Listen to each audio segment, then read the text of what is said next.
Olá a todos e sejam bem-vindos a mais um vídeo aqui do canal. Hoje venho fazer uma espécie de primeiro balanço da primeira quinzena do desafio 24 horas um livro, que está a decorrer agora durante o mês de fevereiro e que foi uma ideia assim, não é? Da minha pessoa um dia que estava assim iluminada, e a primeira coisa que eu vos quero dizer é que está a correr muito melhor que aquilo que eu alguma vez previa. As participações, e só vamos na primeira metade do mês, já ultrapassaram largamente as minhas expectativas e arrisco-me a dizer que até algumas das vossas, porque aquilo que eu me tenho apercebido é que algumas pessoas já estão com aquele bichinho de... Sabem quando nós estamos a ler um livro de capítulos pequenos e pensamos sempre, oh, só vou ler mais um. É o que vos está a acontecer a alguns de vocês com os livros de pequena dimensão. E há gente que está a ler mais do que um no mesmo dia. Hein? Por isso, digam lá que eu não sou amiga e que não vos incentivo. Bem, então eu hoje venho mostrar-vos assim muito rapidamente os livros que eu já li. Foram 9, assim curtinhos, em 24 horas ou menos durante estes primeiros dias de fevereiro. Eu já tinha gravado este vídeo, mas deu um total de 33 minutos, por isso achei que era melhor fazer isto mais rapidamente, ninguém me está para me ouvir mais de meia hora. E então, assim em suma, o que é que eu li? Li 9 livros, 3 deles banda desenhada, os outros 6 texto corrido, digamos assim.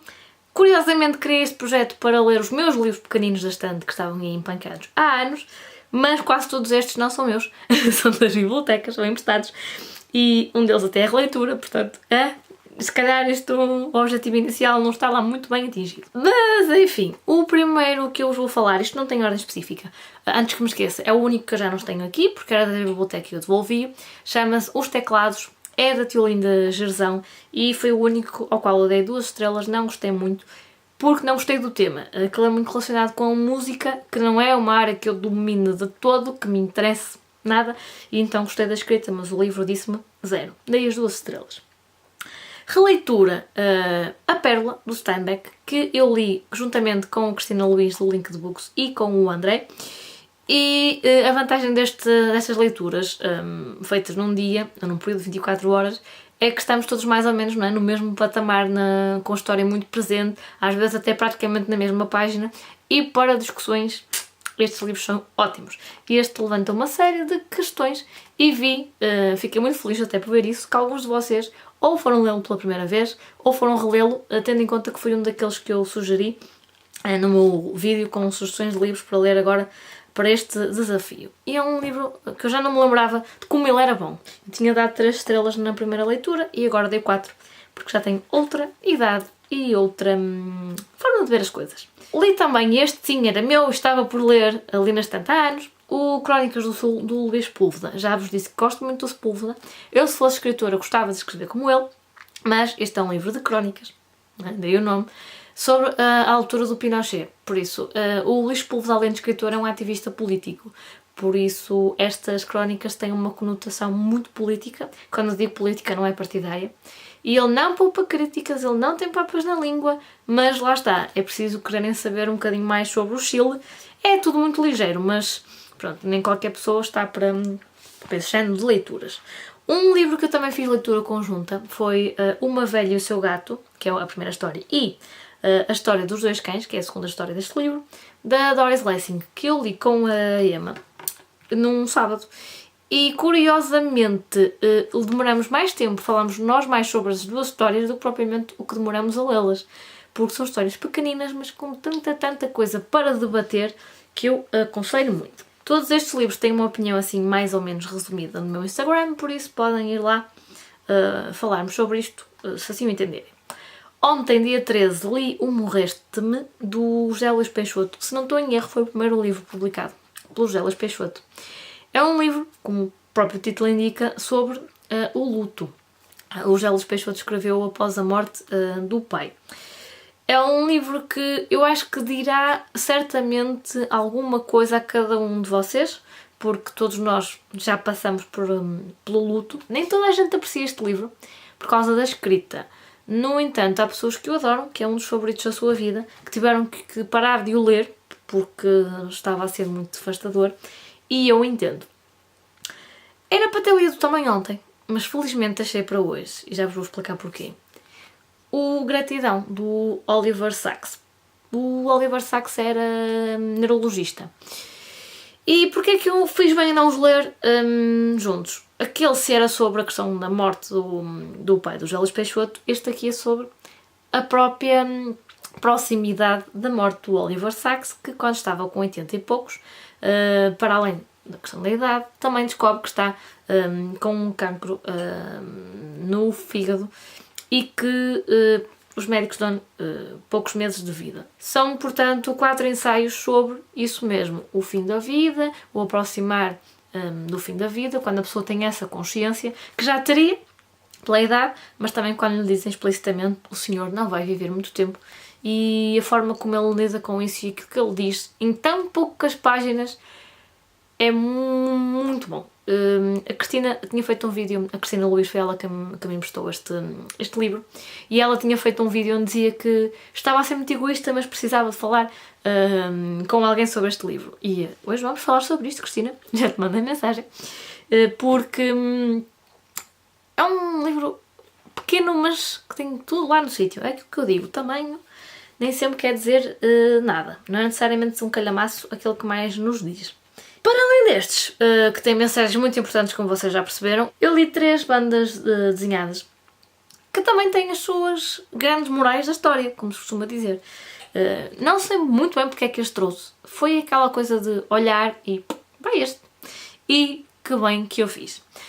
Um deles foi o Corvo, do Luís Louro, que é um autor português. Quem costuma gostar muito deste autor e recomendá-lo é a Cristina Gaspar, do Books and Beers. E o livro é fininho, eu vou ver se trago o segundo volume, ou se o leio até na própria biblioteca, porque é uma banda desenhada que se lê muito rapidamente mesmo, é muito ligeira. No entanto, o Corvo é um herói peculiar, e embora faça algumas coisas duvidosas, eu gostei dele. É estranho, mas é verdade. Outro livro que eu trouxe, não sei porquê, eu acho que alguém me falou dele, eu não faço ideia, eu sei que olhei para o título e disse, meu silêncio, e trouxe-o. Não é uma banda desenhada que eu naturalmente apreciasse. Tem assim uns desenhos muito... uma arte muito, como é que eu hei de dizer? Não quero dizer rebuscada, mas em alguns casos eu não percebi de imediato em cada quadradinho aquilo que estava a ver. Tive que olhar 2 vezes, o mesmo com o tipo de letra. Não é o tipo de letra mais evidente. Mas este silêncio, que era um jovem mudo, órfão, era, como é que eu ia dizer, ele era um inocente, um ingênuo, ele não conhecia o ódio, a maldade. No entanto, a sociedade à volta dele conhecia bem esses sentimentos e, de certa forma, poluiu o silêncio. E olhem que eu não dava nada para esta banda desenhada e acabou por ser bem melhor do que aquilo que eu estava à espera. E também num misto de ir à biblioteca com intuição feminina, trouxe esta banda desenhada sobre o Aristides de Sousa Mendes, que eu pensei que ia ser uma coisa assim muito infantiloide. Porquê? Porque estava nesta biblioteca, as bandas desenhadas estão juntamente com os livros infantis, a maior parte das BDs que tem lá são muito infantis, e eu pensei que esta seria mais do mesmo, ou que seria assim o Aristides de Sousa Mendes explicado de forma muito simplista às crianças, com desenhos infantiloides, mas não fui de todo.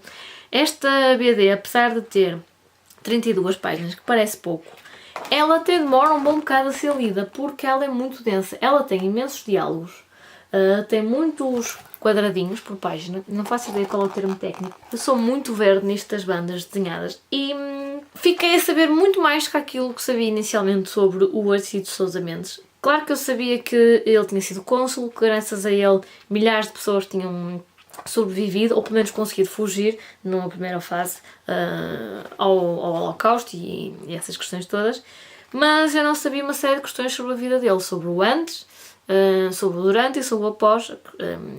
E é curioso que, embora ele tenha tido esta atitude super nobre, obviamente, ele depois tinha assim na vida dele umas questões que uma pessoa pensa, ok, se por um lado foi um herói, o herói do Holocausto, como ele é chamado aqui, por outro lado ele tinha assim umas condutas assim às vezes um bocadinho condenáveis.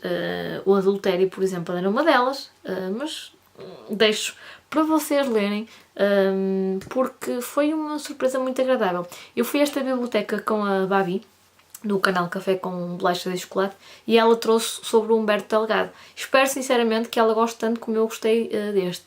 Eu dei-lhe 4 estrelas e meia, a todos os outros dei 4, menos ao Teclados, que dei 2. E ao Gratidão, que dei 5, porque gostei mesmo muito das questões levantadas. Só por curiosidade, porque isto também faz parte deste desafio, tentei ler este livro, um dos muitos que eu tenho da Quasi, daquela coleção que dá um arco-íris, não é, no fundo, e não consegui. Aliás, até vou tirar o marcador porque eu não vou tentar ler isto tão cedo. Isto começa a falar de religião, daí o título, Histórias do Bom Deus, e eu estava quase a dormir em pé, e era de manhã, quer dizer, tinha acabado de acordar e já estava quase a adormecer outra vez.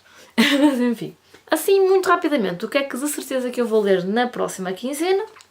O Árabe do Futuro, também é banda desenhada, isto porque é um livro da biblioteca, logo à partida vou ler antes de devolver, e tenho cá para mim que vou gostar muito deste livro. Eu espero não estar enganada, porque é sobre ser jovem no Médio Oriente, e eu acho que isto vai ter assim um bocadinho do Persépolis, pelo menos assim espero. Espero sinceramente gostar dele.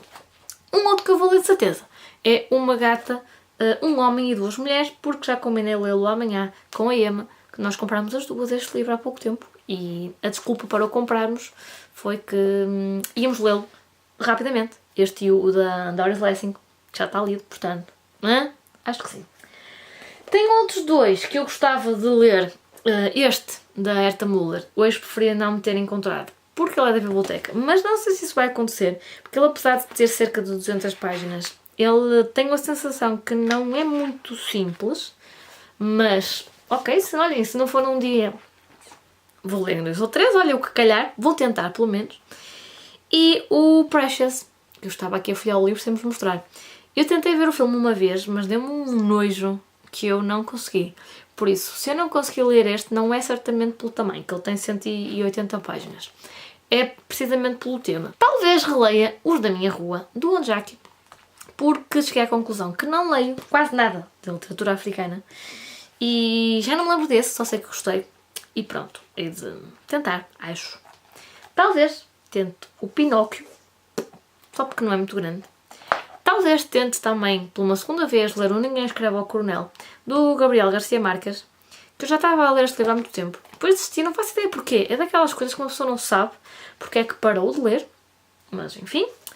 E quero, já disse isto, muito ler o Bambi, porque quero avaliar a primatura, as suas traduções, as suas edições, e tem que ser nesta quinzena. Portanto, eu comecei pelos mais pequenos, pelos livros mais pequenos, e agora não vou ter hipótese, não é? Vou ter que aumentar o desafio e ler livros um bocadinho ou mais complexos ou mais extensos. Além disto, eu tenho, não sei se vocês têm acompanhado, posto no Instagram, tudo que tenho encontrado que vocês têm lido no âmbito deste desafio, porque acho que essa partilha é interessante e quanto mais conseguir agregar essas leituras, melhor para quem quiser tirar ideias ou depois ver quem lê os mesmos livros e com quem pode trocar algumas impressões. Pronto. Descobri, graças a vocês, que os destaques no Instagram têm um limite, que é 100 stories. Para vocês verem que eu já vou no segundo, está a correr mesmo muito bem. É como vos digo, está a ultrapassar largamente as minhas expectativas. E temos tido livros de todos os gostos, feitios, géneros. Olhem, eu estou mesmo sem palavras. Perguntaram-me se o desafio vai ser só em fevereiro. Tecnicamente, o período do desafio é fevereiro, pelas razões todas que eu já vos disse. São livros pequeninos, no mês mais pequenino do ano. Eu também sou pequenina. E a ideia original era essa. No entanto, se ao longo do ano forem lendo livros em 24 horas, mais pequenitos ou maiores, como vocês assim o entenderem, o desafio é vosso, continuem a usar a hashtag, porque quando eu repetir este desafio em fevereiro de 2020, depois na altura, quem quiser vai procurar essas sugestões pela hashtag. É só por isso que existe a hashtag. Vocês às vezes gozam com a questão do cardinal, mas isso tem um propósito. E por isso continuarem a ler livros deste género, destas dimensões. Ao longo do ano continuem a usar a hashtag e a dizerem-me, olha, atenção que eu li isto, que é para eu usar atenta. E também, lá está, juntar aqui nos destaques do meu Instagram, que é para depois quem quiser ir lá consultar. Estou mesmo feliz com este projeto. Ainda bem que vocês estão a aderir, que estão a gostar, que têm tido boas leituras na maioria dos casos. E mesmo quando calhou de não ser uma leitura muito boa, pelo menos aquele livro que estava ali encalhado deixou de ser uma pedra no vosso sapato. vocês já podem dizer que, olha, não gostei e vais parar a outro sítio. Pelo menos já tenho essa noção. E eu tenho que ler mais livros da minha estante, para trazer livros das bibliotecas, não é? Porque o objetivo inicial era eu despachar os meus. Olha, mas enfim, o que importa é ler e gostarmos daquilo que estamos a fazer. Eu despeço-me, mas volto, todavia, no final do mês, início de março, com um balanço geral da segunda quinzena e do projeto em si, porque vale a pena tirar depois algumas conclusões sobre isto. Por hoje é tudo, portem-se bem e até uma próxima. Beijo!